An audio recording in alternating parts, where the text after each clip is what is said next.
got going on today. All the farmers are showing up, and it's exciting to see what we're going to be cooking.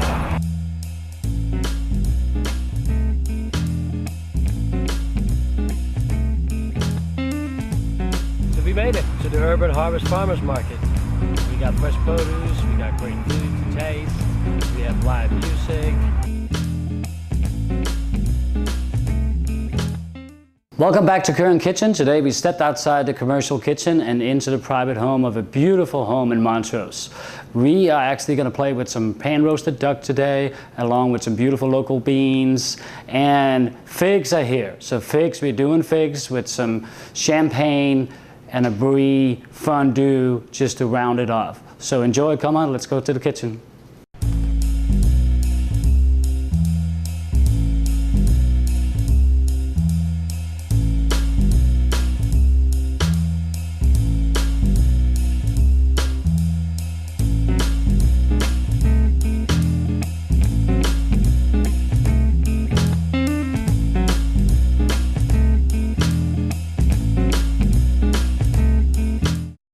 So welcome back to Currant Kitchen. We have been to the market and we picked up a few things. Today we're going to play with duck, and for dessert we're going to do some beautiful fresh figs.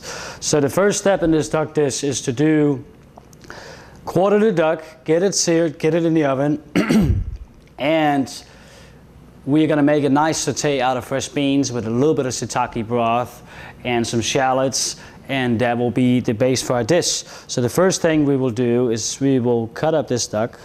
And this is a duck that we picked up earlier. We were lucky enough to go to the market today, and we got to talk to some really great people. And along with that, we made some time to find some beautiful proteins for our dish today.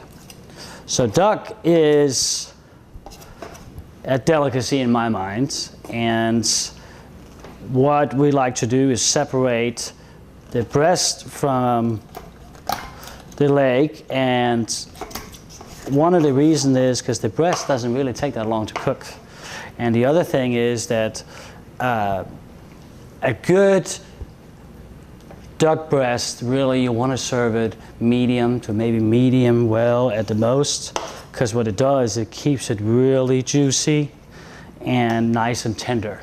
Once you reach the well done part, it tends to get a little bit too tough and not as living up to its potential. So what we have here is a beautiful duck breast. We'll leave the little leg on for some garnish, and then we're going to just scorch the skin to let it crisp up. We're going to sear it in the pan and actually leave its skin down inside the oven. So once we take it out, we'll flip it, let it rest, and you have a nice crispy skin. And it also protects the breast itself while it cooks. So we're gonna season this with a little bit of salt and pepper. We're gonna add a little bit of olive oil just to get it started, because the fat in the duck would actually release, and so you need very little to sear. So we're gonna lay it nicely on here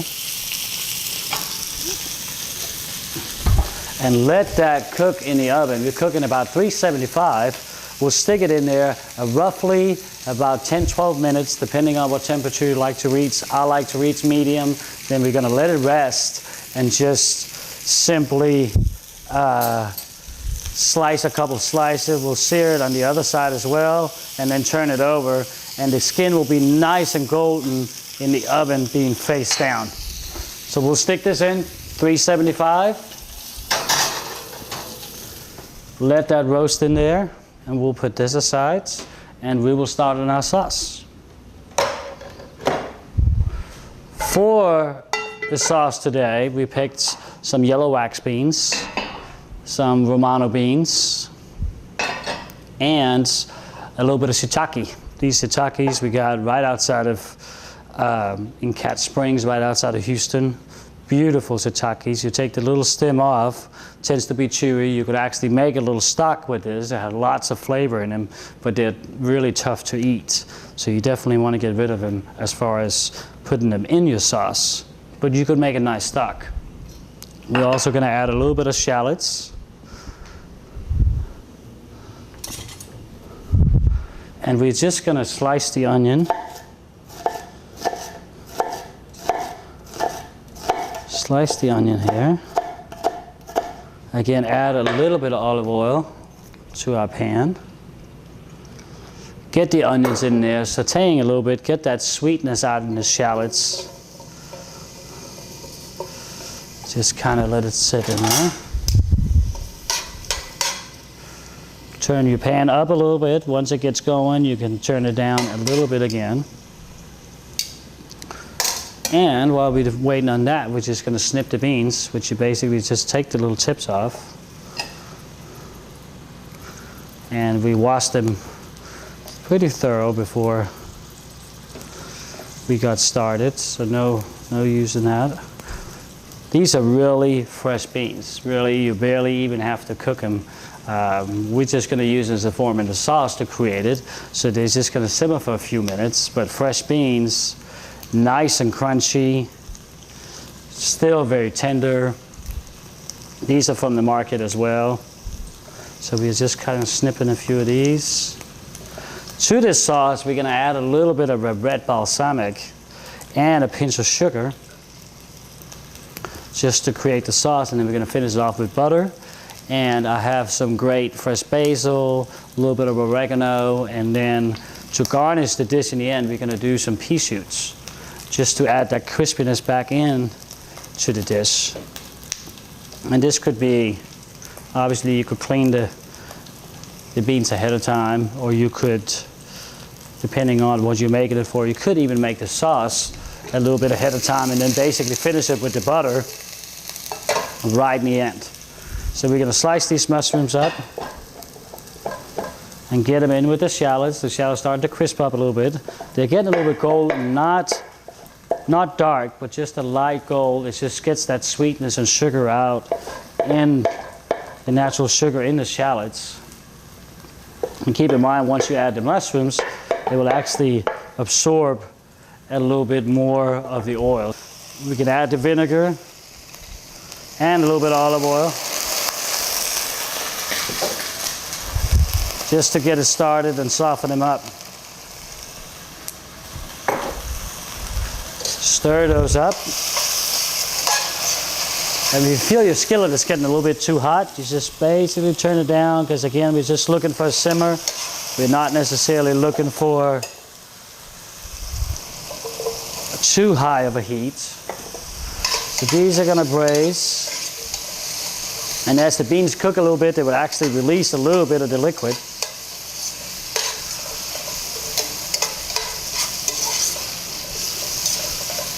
Just kind of let them nicely saute in there. I think we're going to add a little bit more vinegar to this. A little bit more vinegar. And if you feel the vinegar is getting too acidic, you can always add a pinch of sugar just to take the harsh acidity away, but you still get the nice flavor of the vinegar. We're going to add a little bit of fresh basil. Fresh basil like this. And maybe a little bit of oregano. Again, you can either leave the stem in, or you can just kind of pull the leaves off in here right away.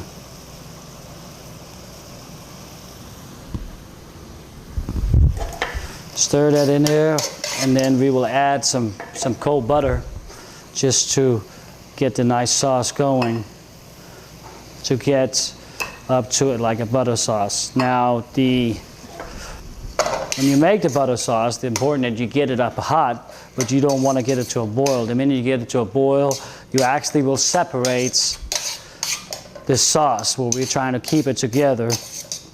And so you see, as it's coming together, you want to get it right below that boiling point, just to where the sauce is coming nice, of a creamy sauce between the butter or the vinegar. And you still have your beans nice and crisp. And you go ahead and taste a little bit, just to see. It just needs just a pinch of salt and a little bit of pepper. go.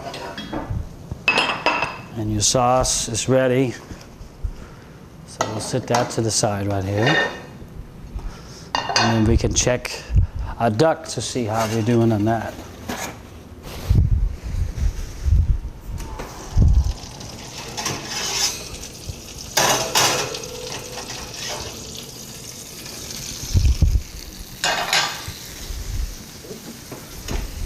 If you feel like you need a little bit more crispiness on it, you can always finish it by searing it on a medium skillet just until it comes the rest of the way. Kind of lets it rest as well, if you're just searing it on the skin. So, you're going to put a little bit on center of the plate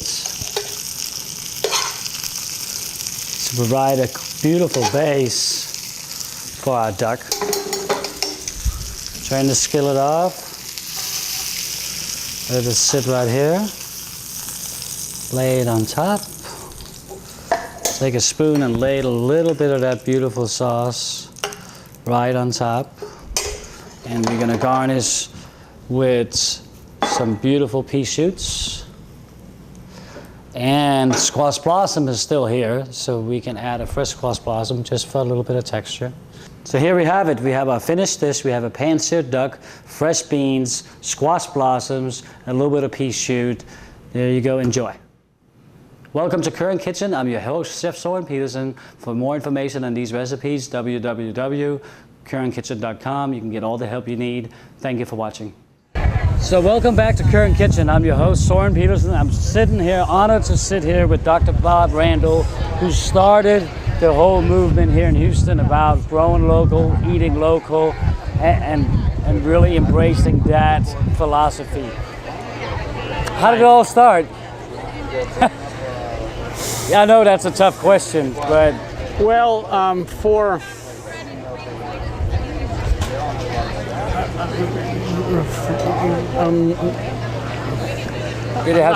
married to a woman named Nancy who was doing kitchen gardening in India in the mid-1960s.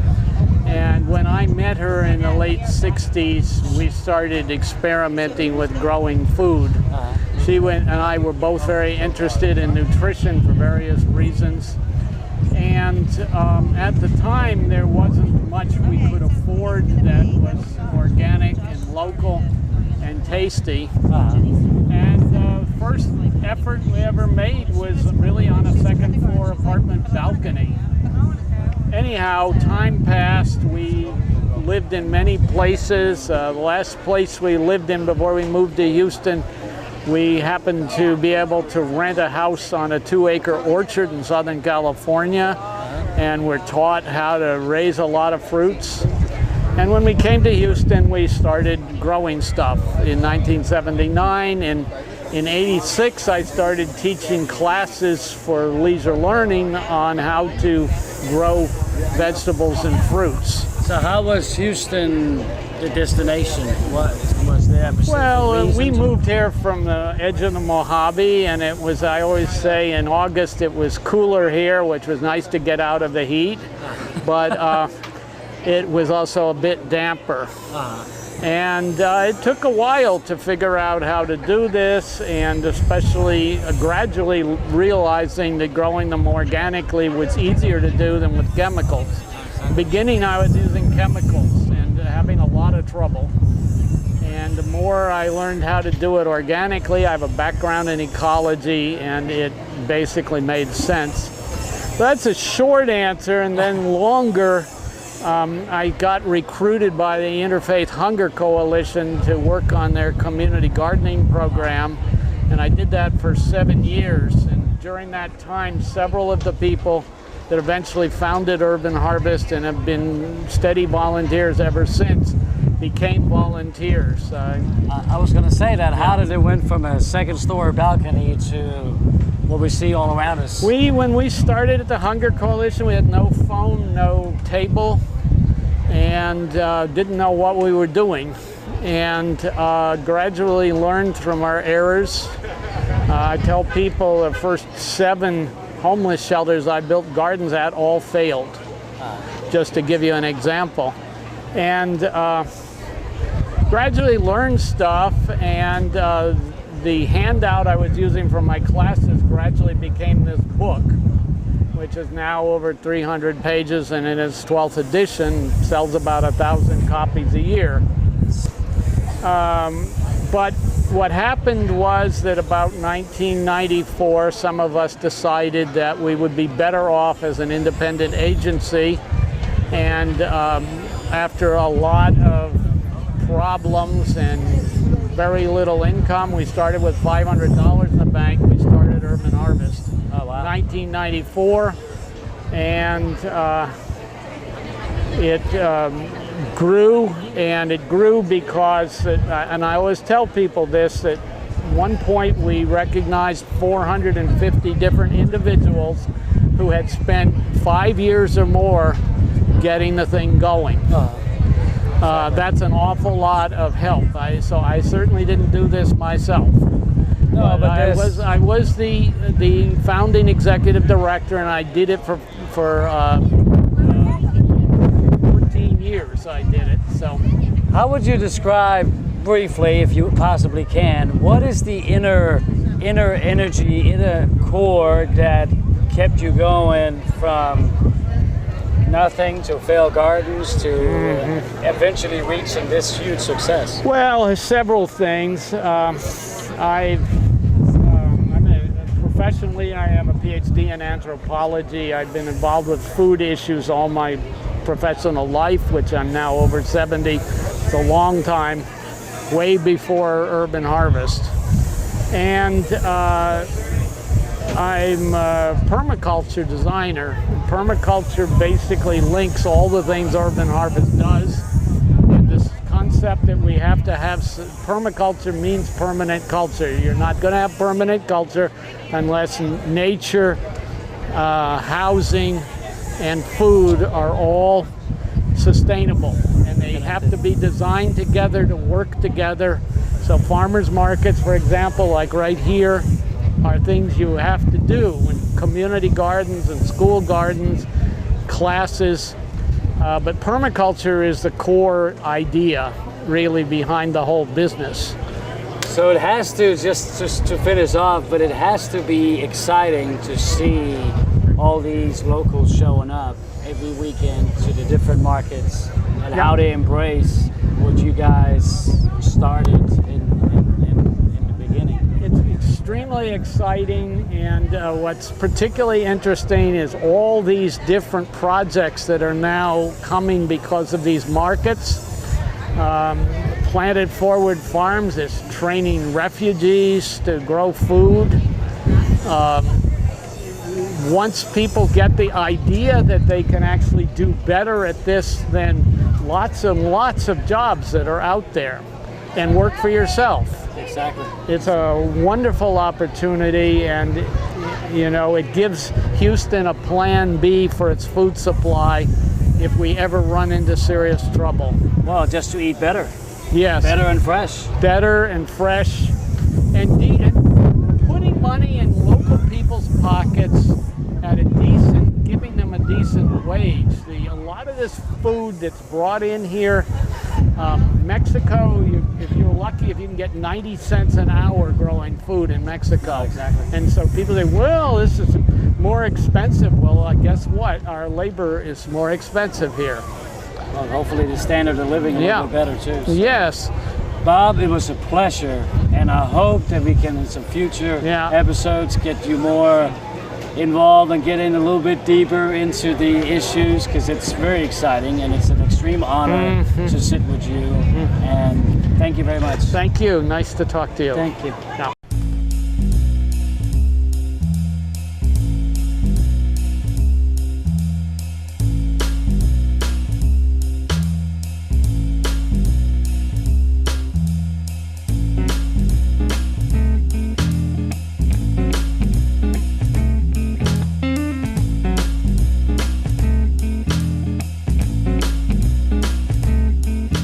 So welcome back to Currant Kitchen. I'm your host, Chef Søren Petersen. We just had some beautiful duck, and now the finish of the day, some figs. Figs just came into season, so we're gonna actually treat them very simple. We're gonna make a champagne fondue with some brie, and then simply coat the figs with a little bit of red balsamic, just to kind of get a little bit more tanginess, and that's it. So we're gonna go ahead and get started by cutting up a little bit of shallots that we are gonna reduce with champagne for our base for our fondue. So just thinly sliced, we're gonna add them in the pan, spread them out, and then we're gonna add some champagne. We're gonna let that reduce by about half. But as far as the figs, we just take the little stem off, and for this purpose, we're just gonna quarter the figs. And we're just gonna simply drizzle a little bit of the red balsamic on top, and just kind of let it sit there while we finish up our fondue. So just kind of sprinkle right on top. It's not gonna take a whole lot. We don't really wanna soak them, we just wanna nicely toss them just in this, just to kind of pick up a little bit of the flavor of the balsamic. And our champagne is about reduced, so we're gonna add a little bit of heavy cream and let that reduce for about half as well. And then we can add our cheese, and then we'll get it to the final thickness that we're looking for. So we're gonna bring this up to a boil. I think we're gonna actually add a little bit of sweet basil to this fondue as well. And we can choose to slice some up as well to finish off our dish.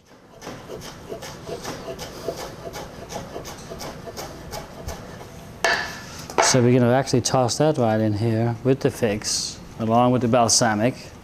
We'll sit that in. As you can see, the cream has come up with quite large bubbles, which means it's starting to reduce, which means that we're about to add our final touch to the fondue. We're gonna season with a little bit of salt and pepper. And we're simply just gonna stir it in, and we're gonna keep it from boiling because we don't want it to separate. General rule when you make fondues is once you bring it to a boil, if you ever had a fondue or a cheese sauce that tastes kind of grainy, it's because it's been to a boil, and you break down the cheese and it starts to separate.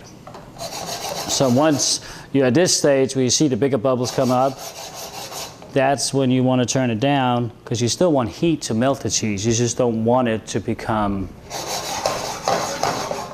to a boil. So we just simply sit it in here, and we're gonna stir it in here, and it will start to thicken up. The cheese with the nice brie will melt, and it will start to thicken up our sauce, and the fattiness in the brie, along with the acidity from the champagne, is just a great way of dressing up your figs. As you can see, as the brie starts to melt, you can see your sauce starts to thicken up, and you really want to make sure that you stir at this point, because you really don't want it to get to a boil again. Once you boil it, you run the risk of your sauce, of your fondue, is starting to separate.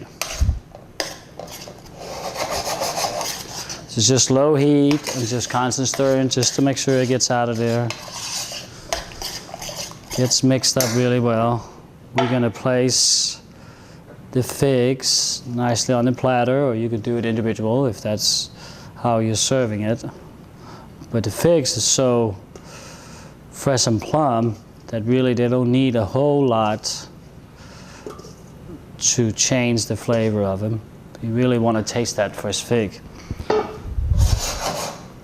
And so you have your nice cheese sauce, your fondue that you just kind of drizzle, and then as you eat the figs, you can dip it in that and just add another dimension to the dish. So there you have it, beautiful champagne brie fondue with some first of the season figs. Enjoy. So welcome back to Currant Kitchen. I'm your host, Soren Peterson. I have the honor of sitting here with Ray Sear.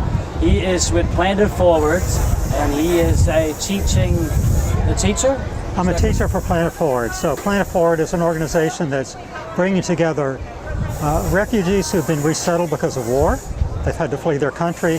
They were farmers in their home country and eventually got resettled here. And this nonprofit, Planted Forward, is to bring together the farmers back to their roots of farming. So Planted Forward actually has a program for a year. Each year a group of farmers come in. We teach them how to grow here. They're experienced growers. They know how to farm. We teach them how to grow in the Houston area. And after a year we find them land, which we provide for them. We set them up for the first year. We help them market, and so we really put them in business. So it's almost like the old history about how we colonized and showed people how to grow stuff. I'm from Denmark originally. Yes. And we do have missions all over the world to show how to farm and how to grow, local and use the land around you. That's right. And it's a little bit different here than their home country. Most of the farmers we have now are from the Congo, where they had very rich soil. They didn't need to use fertilizers. They didn't need to water because it rained every day during the rainy season, which was 9 months a year. And so it's different here. And they're on the equator. We're not. Crops grow at different seasons, so it's quite a bit different. So how long has this organization been when did it start? When did it all begin? It started a little more than 2 years ago, and Teresa O'Donnell is the person who started it. She owns a software company in town and wanted to give back to the community. And she liked farming and she liked helping refugees who are in need. So she put those things together. She came to me. I was a market gardener and a teacher of organic gardening. And she came to me and asked if I thought it was a good idea, whether it could work. And I said, I thought it was not only a good idea, but I thought that it could work. And obviously it is working. It is working. Oh, wonderful. How can we get more information about Planted Forward? Yeah, Planted Forward has a website and it has a Facebook page. So all you have to do is, search for Planted Forward Farms, and you'll find out lots of information. And how can we as individuals help out by volunteering or in form of donations? We have a 3-acre training farm, and we're starting to have farms around town. Our slogan is a farm in every neighborhood in the city. So we have our first satellite farm on the University of St. Thomas campus. We're building it out now. There's lots of stuff growing there. So the way people can help, if you have land in the city that you're not going to use for 5 or 10 years, significant amount of land, at least a ½ acre, we would like to know about it. We can use it, and it would be very productive. Wonderful, yeah. Wonderful. Well, thank you very much for talking to us, and we appreciate everything your organization and you are doing. Thanks, I appreciate it too. Thank you. So welcome back to Currant Kitchen. We had the final steps. We have been to the market. We talked to some great people there, how it all started. We were lucky enough to find a nice duck, some fresh figs. We took them home, made some great dishes with it, and now we are at that stage where we deserve to sit down and eat. Thank you for watching. You can watch us every Saturday. Houston Media Source. It's Currant Kitchen. Thank you for watching.